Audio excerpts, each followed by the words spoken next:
Hello and welcome to a 3 versus 3 commentary battle on, I think this is called the Prussian Hills map. Do correct me if I'm wrong, but I'll just launch right into explaining what the battle is all about. Basically, with me, Nader, being in command of the British at the very rear, I'm going to be pushing up my men, trying to get them onto this plateau far above. And JusttheTip is going to be in command of the Ottoman Corps on the left over here. And as you can see, Proteus Valerious is in command of Elite, I should say, is in command of the Spanish Corps.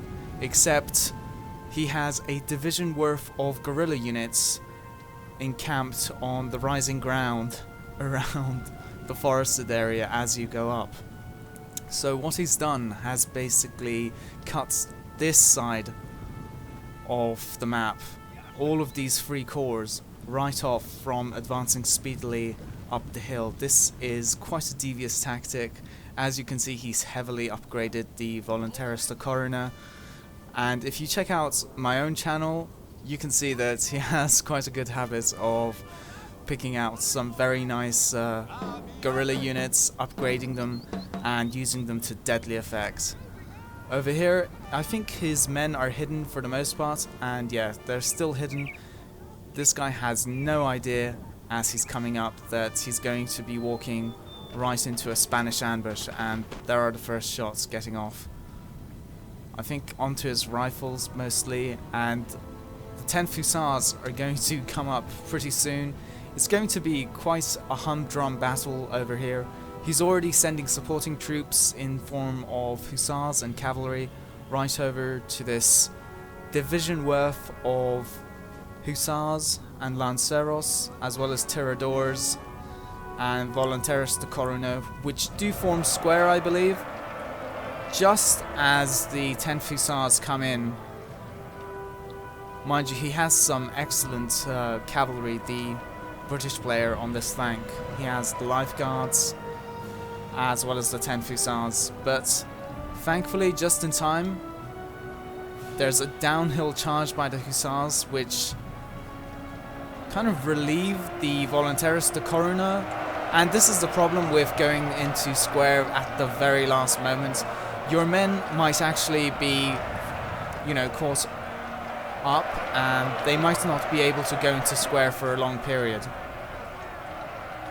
And they're already down to half strength almost. Either case, the French player with his division of chasseurs à cheval is going to come up against the tiradors. They've already deployed stakes, so they're relatively safe. And on the flank, the lanceros are going to charge in. So overall, this is an excellent engagement for the Spanish. It's actually shocking just how long the Spanish hold out up on this hill. I mean, for the most part, me and JusttheTip, the Ottoman player, were just holding back. I mean, we couldn't make contact in time. And you can see that I haven't even deployed my howitzers yet. Mind you, the opposing British Corps, he's brought up experimental howitzers, and they've been upgraded to fuck. Basically, there's no way this unit could be any more experienced or accurate. And he's getting some pretty good kills against my King's German Legion of Lightfoot. And yeah, it's becoming quite a hassle. But as I deploy my howitzers, I'm not going to actually be targeting his experimental howitzers. I'll be targeting his more valuable units, like the lifeguards of foot or any foot guards that come into my range. For the most part, it's been a really hard uphill battle, literally, for these guys who are trying to get up the hill. The men are fatigued, sir. The cazadors are just now only breaking, and he's deployed so many men. Brandenburg, Uhlans, lifeguards, as well as a foot regiment. But as you can see, he didn't make it to the very crest of the hill, and the crest of the hill is actually surmounted by a large brigade of Spanish cavalry as well as a good number of mounted Nizam Sadid. So you can see on the minimap as well, it's the blue team that's actually got the height advantage now, and that was all entirely thanks to the guerrilla tactics by Elite or Proteus Valerious.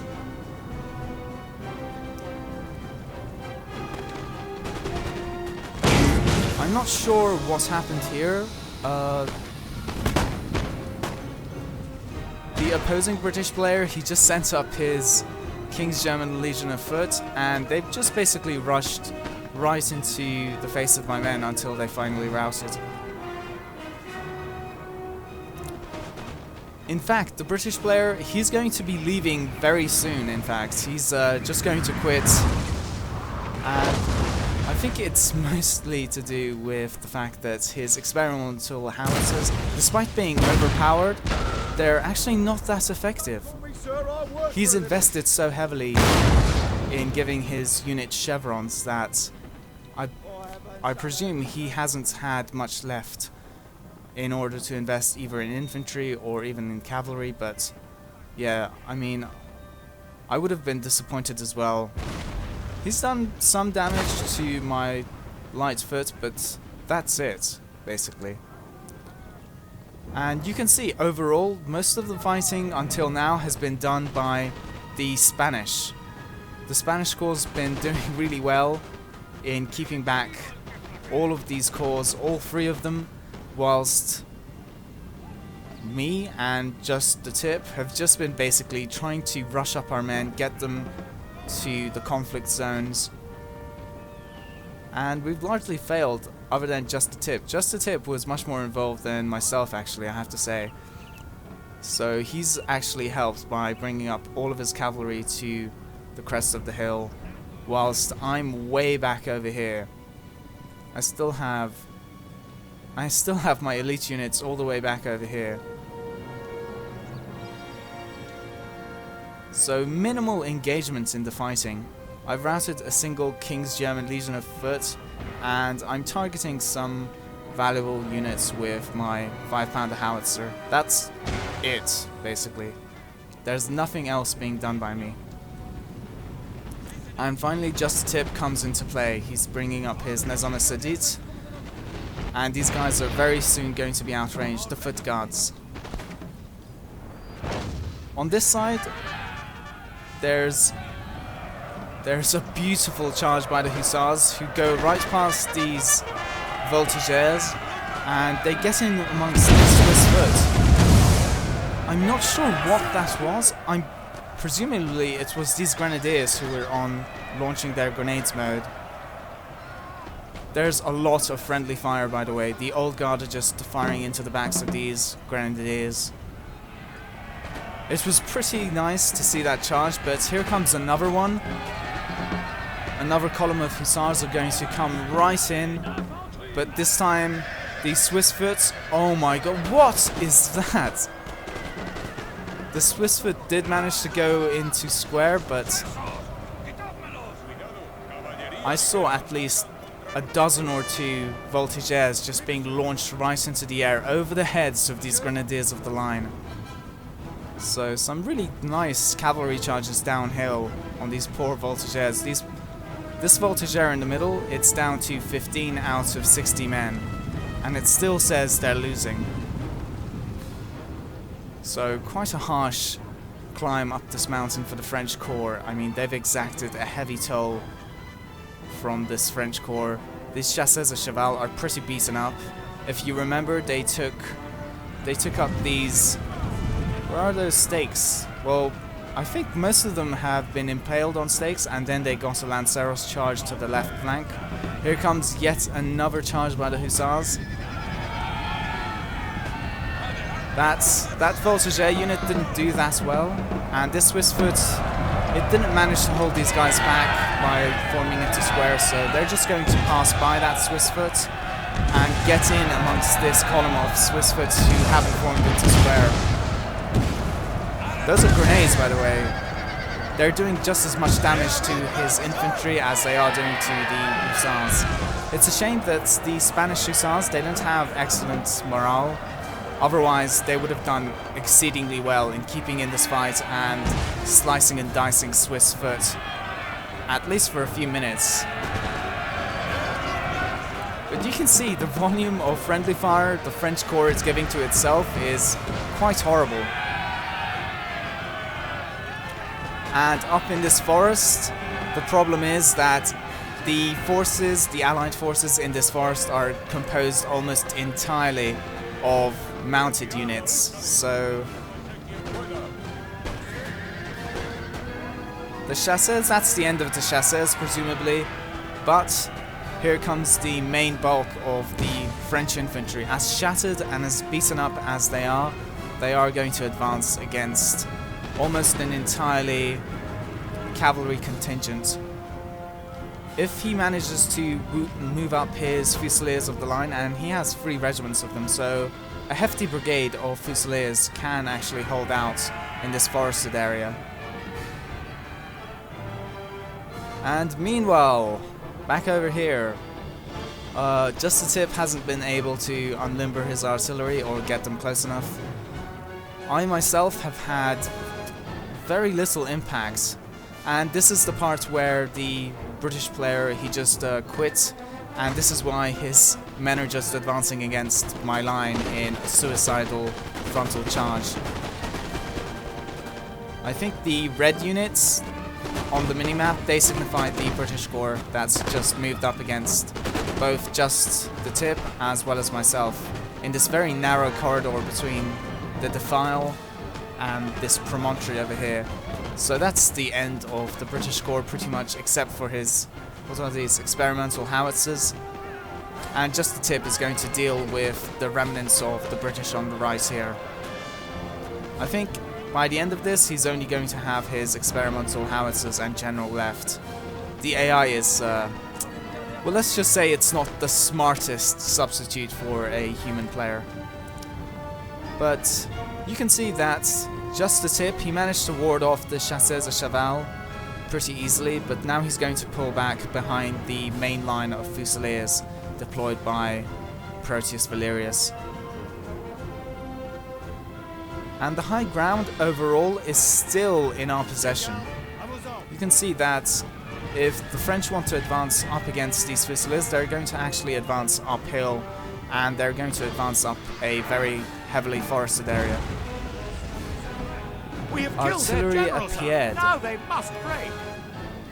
That was the British general, presumably. I'm not entirely sure, but here the artillery à pied is doing quite well, although rather stupidly he's firing into the backs of these grenadiers of the line. This is not a very good firing angle for the artillery à pied at all. But on the left right now, the Prussian player is going to get hamstrung basically. He's dealing with the extreme right of the Spanish corps, the center of the Ottoman corps, and on the left he's going to be dealing with me on his flank. So not the ideal position to be in by any stretch of the imagination. And thankfully the Ottoman howitzers are coming into play there. They're doing a number on these experimental howitzers left over by the British AI. I think the lifeguard of horse actually... This is some sort of an assault by them. It's quite a stupid one. They were exhausted and they were charging uphill, so there was absolutely no chance of them doing any damage. I think my artillery is being fired upon by the Prussian 6-pounders, which is a much smarter choice of artillery in this kind of terrain. Either bring howitzers or 6-pounder horse. Don't bring in artillery pied, because you're not going to be able to position fast enough or good enough, and the maneuverability, it's really a key point in moving up your artillery. The position he is in now is just terrible.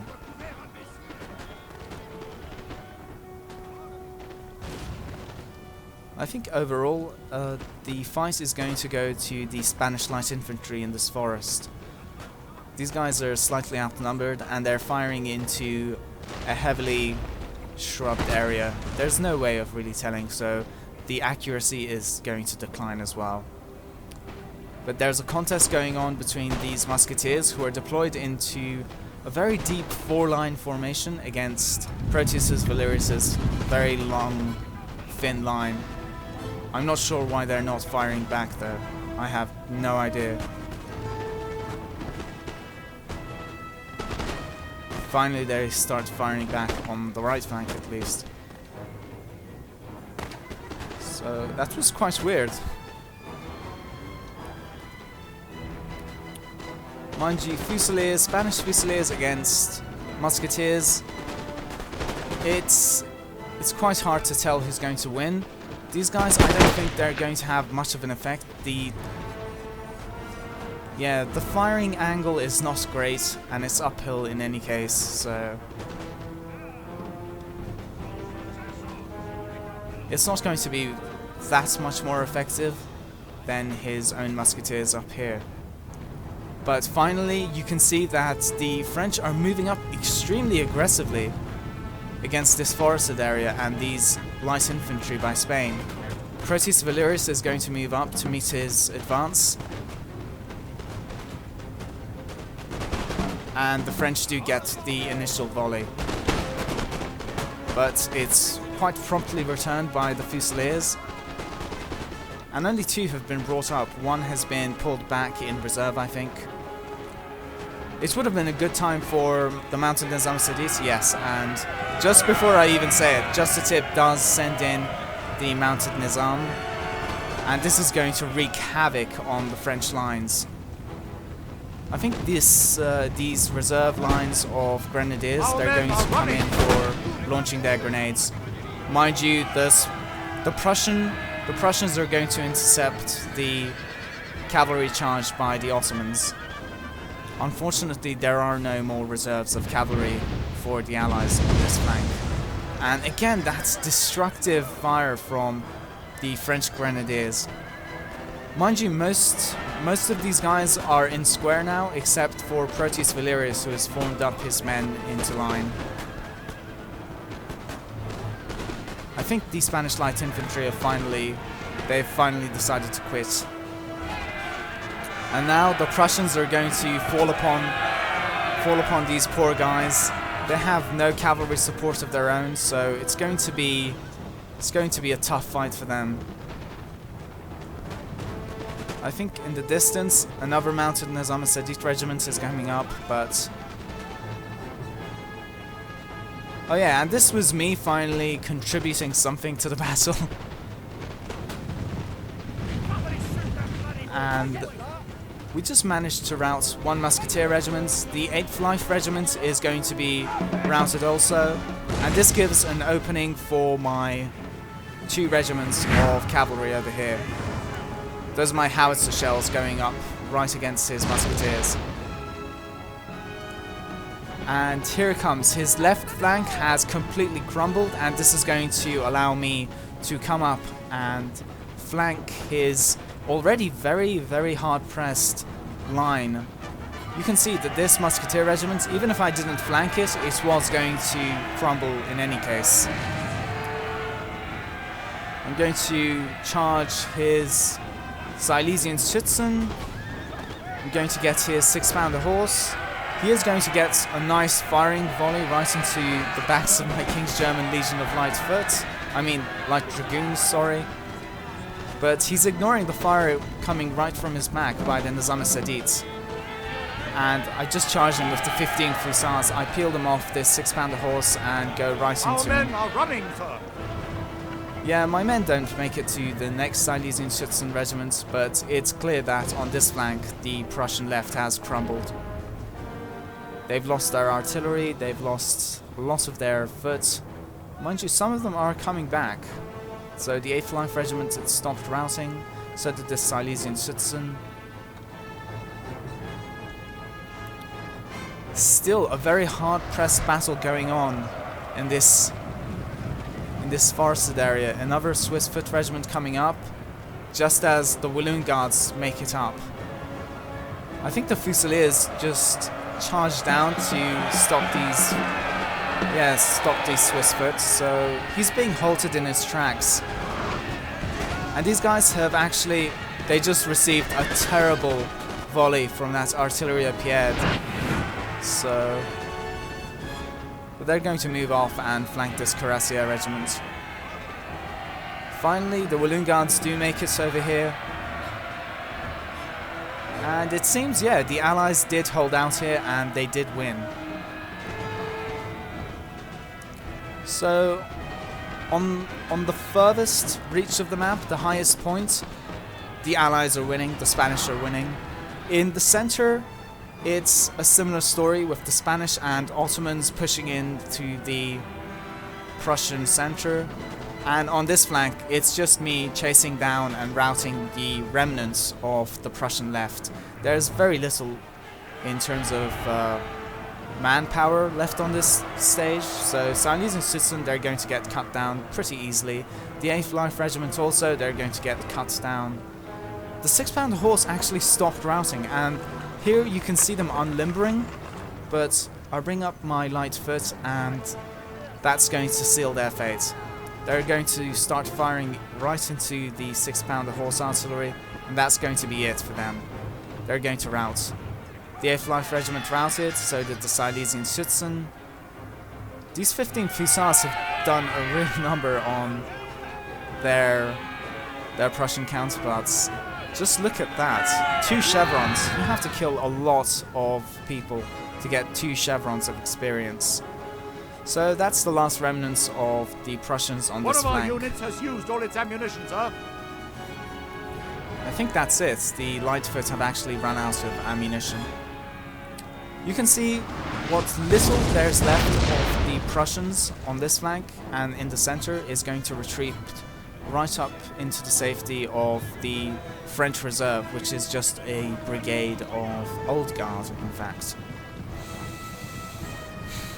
There's still a very hard skirmish going on between the Prussians and what little was left of the Nizam Sadit.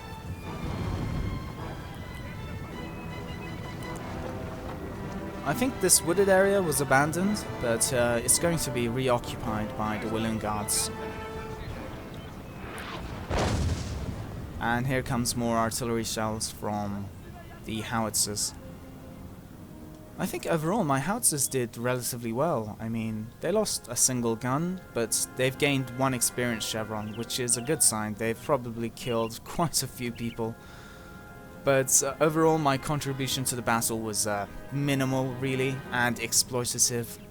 It was mostly the Ottomans in the center, and above all, the Spanish who were engaged. The rest of us actually played a supporting role to Spain. The Spain shouldered the overwhelming burden. This is not a good idea, moving up your artillery without support so closely. Glorious victory, sir, is soon to be yours. Soon, but not too soon. I wouldn't be surprised if the French player starts shooting canister rounds into the rear of the Old Guard. I mean,